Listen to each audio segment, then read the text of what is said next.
আসসালামু আলাইকুম ভিউয়ার্স, আশা করি ভালো আছেন। তো অনেকে জানতে চাইছেন যে আসলে কি দুবাইয়ের ভিসা কি খুলছে কিনা বা বিভিন্ন রকম প্রশ্ন আসতেছে যে আসলে কি অনেকে বলতেছে যে দুবাইয়ের ভিসা খুলছে বা খুলবে কিনা, এরকম অনেক কিছু। আসলে একটা গুড নিউজ আছে, বাট সেটা আমি বলতেছি। তো তার আগে আপনারা আমার ভিডিওটি প্লিজ, যাদের প্রয়োজন তারা সম্পূর্ণ ভিডিওটি শুনবেন, কেউ স্কিপ করবেন না। আসলে দুবাই ভিসা সম্পর্কে কথা বলতে গেলে অনেক কথাই বলতে হয়, কিন্তু দুবাইতে আসলে নিয়ম কখন চেঞ্জ হয়, কখন কি হচ্ছে না হচ্ছে, এটা আসলে কেউ। দ্বিতীয় কথা হলো যে দুবাইতে যদি ভিসা খুলে, এটাও কি আপনার ওরা মানে ঘোষণা করে খুলবে না। এটা হয়তো যারা ট্রাভেলসে কাজ করে বা যারা ট্রাভেলসের সাথে যোগাযোগ আছে, তারা হয়তো বিভিন্ন মাধ্যম থেকে জানতে পারবে।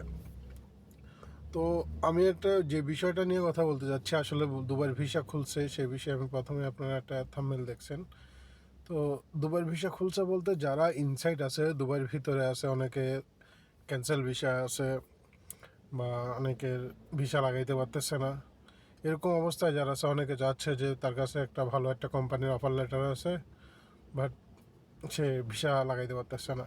তো তাদের জন্য আসলে গুড নিউজটা যে ট্রান্সফার, আপনারা চাইলে যদি আপনাদের ভালো ভিসা ক্যান্সেল হয় বা আপনারা ভিসা ট্রান্সফার করতে পারতেছেন না, তাহলে আপনারা যে ট্রান্সফারটা এতদিন বন্ধ ছিল, প্রায় অনেক দিন ধরে 3-4 মাস ধরে ট্রান্সফারটা বন্ধ ছিল, এই ট্রান্সফারটা আবার খুলছে।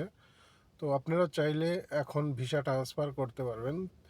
তো কেউ আসলে একজন ভালো ট্রাভেলার বা যারা ট্রাভেল বিজনেস করে তাদের সাথে যোগাযোগ না করে তো ক্যান্সেল নেবেন না। ক্যান্সেল নেওয়ার আগে আপনারা একটা ট্রাভেলসের সাথে যোগাযোগ করবেন। আসলে কাজটা সবাই করতে পারে না, এটা যারা অভিজ্ঞ এবং কি যাদের অনেক ভালো এইসব কাজে দক্ষ লোক দিয়েই এই কাজটা করাতে হবে। ট্রান্সফারটা হয় আসলে, এটা আপনার যে পুরনো লেবার কার্ডটা আছে, ওই লেবার কার্ডটাকে আপডেট করে ওই লেবার কার্ডের উপরে নতুন করে ভিসা লাগাইতে হয়। তো এটা আসলে অনেকে জানে না বা প্রসেসিংটা সঠিকভাবে করতে না পারলে কিন্তু অনেক সময় এটা অ্যাপ্রুভ হয় না।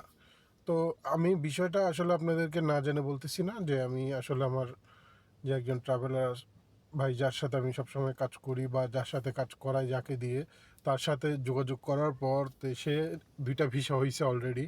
2টা ভিসা হওয়ার পরে যাই আমি আপনাদেরকে বিষয়টা জানাচ্ছি। তো আপনারা অবশ্যই খেয়াল রাখবেন, আগে আপনারা কথা বলে নেবেন। কথা বলার পর যদি কারোর সাথে 100% কনফার্ম হয়, তারপর আপনারা ক্যান্সেল নিয়ে ভালো কোনো কোম্পানির যদি অফার লেটার থাকে, তাহলে ভালো কোনো কোম্পানিতে ভিসা ট্রান্সফার করে নেবেন। আর এটা হয়তো বন্ধ নাও হইতে পারে বা হইতেও পারে, এটা বলা যাচ্ছে না। আর বর্তমানে আসলে দুবার ভিসা এখনও যারা আউটসাইড, যারা দুবার বাহিরে আছেন, তাদের জন্য এখনও ভিসা খোলা হয়নি। তো এটা আসলে কখন খুলবে বা কবে নাগাদ খুলতে পারে, ওরকম কোনো তথ্য আসলে এখন পর্যন্ত জানা যাচ্ছে না বা বোঝা যাচ্ছে না আর কি। তো আপনারা খেয়াল রাখবেন যে যাদের পরিচিত কেউ আছে দুবাইতে বা যারা আউটসাইড আছেন তাদের জন্য ইনফরমেশনটা, যারা আউটসাইডে আছেন, যে পরিচিত কেউ থাকলে বা কোনো ট্রাভেলসের সাথে যদি আপনাদের যোগাযোগ থাকে, তাহলে আপনারা তার সাথে যোগাযোগ করে বা তার সাথে যোগাযোগ রাখবেন যে কখন ভিসা খুলতেছে। কারণ ভিসা খুললে কখনোই আপনার নিউজ হবে না বা কেউ বলবেও না যে ভিসা খুলছে। ভিসা খুললে জাস্ট এটা যারা এই বিষয় নিয়ে কাজ করে তাদের কাছে এই তথ্য থাকবে। ধন্যবাদ।